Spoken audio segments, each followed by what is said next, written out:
ప్రియమైన సహోదరి సహోదరులారా, మీ అందరికీ ప్రభువైన యేసుక్రీస్తు నామములో మీకు వందనములు స్తోత్రాలు చెల్లిస్తున్నాము. మరి ప్రాముఖ్యంగా మనము బైబిల్లో ఉన్నటువంటి కొన్ని సంగతులను ధ్యానించాలని నా మనసులో అనుకున్నాను. మనము క్రొత్త నిబంధనలో మనం చదువుతున్నప్పుడు పరిసయ్యులు, శాస్త్రులు, సద్దుకయ్యులు, హేరోదీయులు, కాబట్టి ఇలాంటి కొంతమంది గ్రూపులు మనకు కనిపిస్తుంటారు.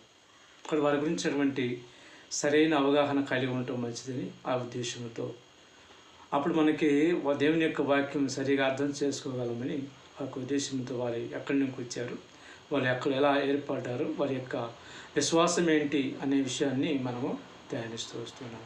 కాబట్టి ప్రియమైన సహోదరి సహోదరులారా, ఈరోజు మనము పరిసయ్యుల గురించి మనం నేర్చుకుందాం. పరిసయ్యులు అనే భాష పరిసే అనేటువంటి హీబ్రూ భాష నుంచి ఆ యొక్క మాట రావటం జరిగింది.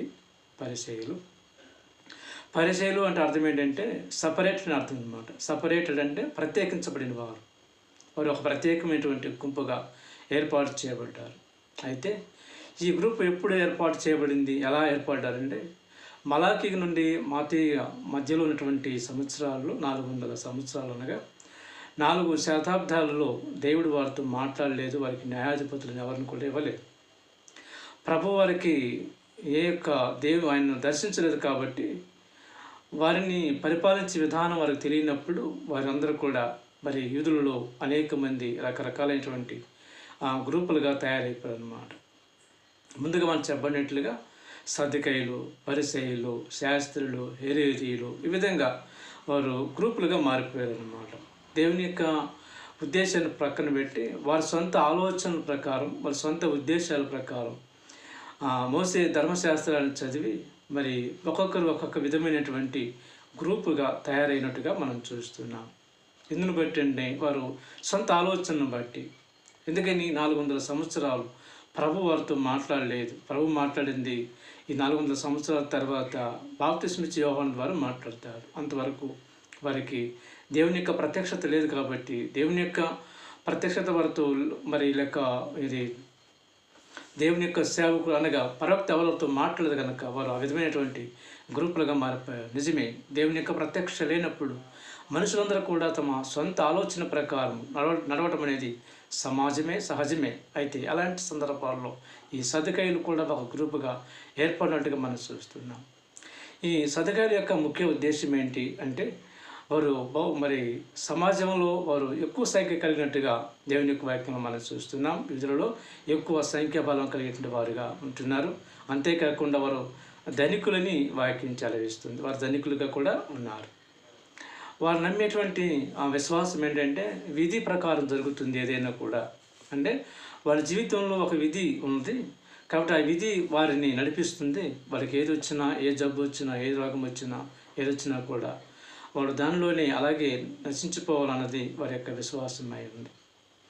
ఈ పరిసయ్యులు మరొక విశ్వాసాన్ని కలిగి ఉన్నారు. ఏంటంటే పునరుద్ధానం ఉంది అని చెప్పేటువంటి ఆ గొప్ప పరిచర్యలు వారు ఆ యొక్క విశ్వాసం కలిగిన వారుగా జీవిస్తున్నారు. రెండవదిగా మనం చూస్తున్నప్పుడు వారు అబ్రహాము యొక్క విశ్వాసతను లేక అబ్రహాము వారు మాకు తండ్రిని కాబట్టి అబ్రహాముని వారు నమ్ముకొని దేవుని యొక్క వాక్యాన్ని ప్రక్కన పెట్టి ఇదిగో పాత నిబంధన ప్రకారం ఆజ్ఞను అనుసరించి వారు మేమే నీతిమంతులము అని వారు ఎక్కువగా వారి యొక్క నమ్మేటువంటి వారిగా కనబడుతున్నారు. పరిసయ్యులు వారి యొక్క విశ్వాసము జీవితంలో వారు మామూలు ప్రజలను అంటే సహజమైన ప్రజలను వారు తక్కువ వారుగా చూసేవారు అన్నమాట.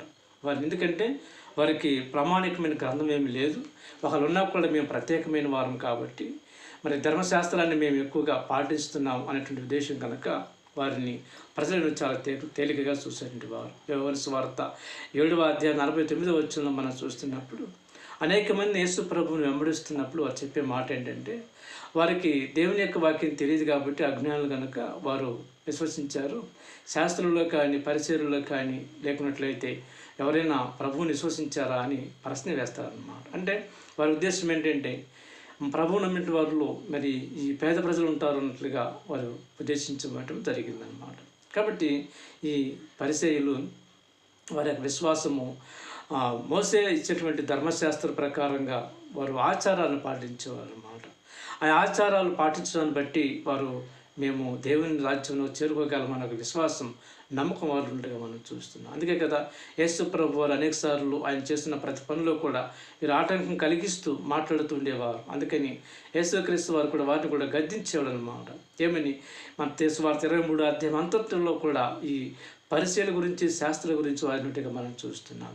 ఆ పరిచర్యల యొక్క ఈ పరిచర్యలు వారందరూ కూడా పరిసయ్యులు వారందరూ కూడా యేసు ప్రభువుని బట్టి, అందుకే యేసు ప్రభు వారు గద్దిస్తాడు, అయ్యో వీరు వేషధారులు కదా అని చెప్పేసి ఆ అధ్యాయంలో కూడా వారిని గద్దిస్తుంటారు. ఎందుకని వారు పైకి శుభ్రం కలిగి ఉంటారు, అంతరంగంలో ఏమాత్రం కూడా వారి శుభ్రత ఉండదని దేవుని యొక్క వాక్యం తెలియజేస్తుంది. అంటే వారు ఈ ధర్మశాస్త్రానికి సంబంధించిన ప్రతి ఆచారాన్ని పాటించేవారిగా కనబడుతున్నారు అని వాక్యం చదివిస్తుంది అనమాట. అందుకని యేసుప్రభు వారు వారిని గద్దిస్తాడనమాట. ఆచారాల కంటే కూడా ప్రభు యేసుక్రీస్తు వచ్చిన తర్వాత ఆచారాలన్నీ కూడా ప్రక్కన పెట్టాలి అన్నట్లుగా చూస్తున్నప్పుడు వీరు మాత్రము ఆ ఆచారాలు ఖచ్చితంగా ఉండాలి అనేటువంటి వారిగా ఈ పరిచర్యలు కనిపిస్తూ ఉన్నారు.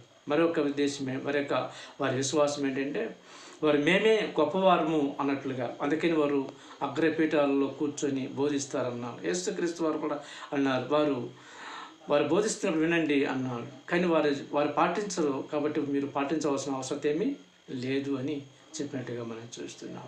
కాబట్టి ప్రియమైన సహోదరి సహోదరులారా, పరిచర్యలైన వారు ఒక ప్రత్యేకమైన గుంపుగా వారు ఉండి ఈ యొక్క సమాజంలో యేసుక్రీస్తు వారు మరి శిలువ వరకు కూడా వారు యేసు ప్రభువుని వెంబడించిన వారిగా, అంటే ఆయనను మరి ప్రశ్నించిన వారిగా కనపడుతూ ఉన్నారన్నమాట. ఈ గుంపు వారు ఒక ప్రత్యేకంగా నిలబడ్డారు. అందుకని వారిని పరిసయ్యులు అన్నారు. పరిసయ్యులు అంటే ప్రత్యేకమైన వారు అని అర్థం.